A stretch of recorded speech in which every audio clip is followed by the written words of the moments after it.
લગ્ન સંસ્કારની અંદર બંનેના ગોત્રોચ્ચાર કરવામાં આવે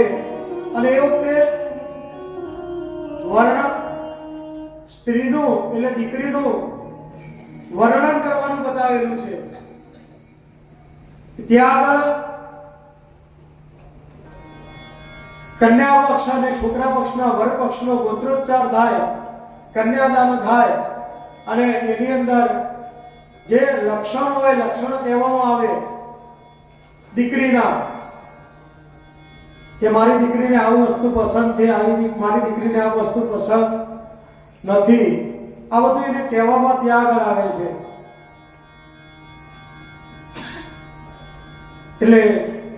એ દીકરીના ત્યાં આગળ મનુ શત્રુભાઈ ઋષિના હાથમાં દીકરી સોંપી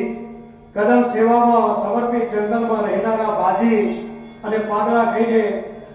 જીવનારા ઋષિને રાજકુમારી વરી સજ્જન નાયક દેવતી માતા પોતાના માતા પિતાને ભેટે છે। અને આ પ્રસંગે એવો બતાવ્યો છે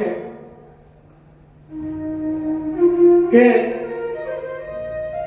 પિતા ગમે તેટલો બાહુસ હોય,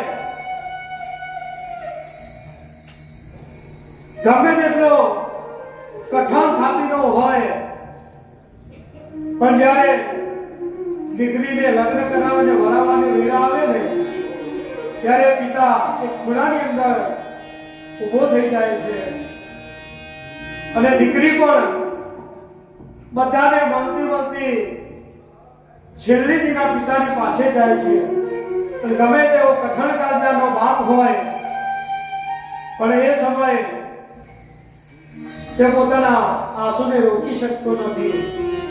અને છેલ્લી વખતે દીકરી પણ પિતાને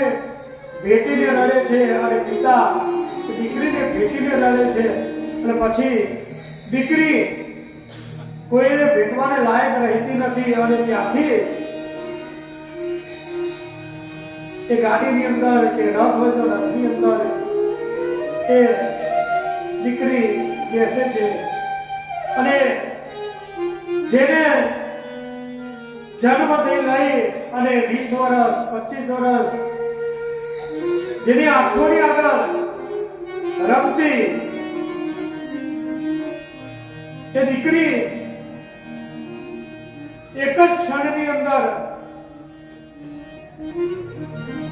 બધું ત્યાગ કરી પિતાના ઘેર કોઈ દિવસ કદાચ કામ પણ ન કર્યું હોય, રસોઈ પણ ન બનાવ્યું હોય,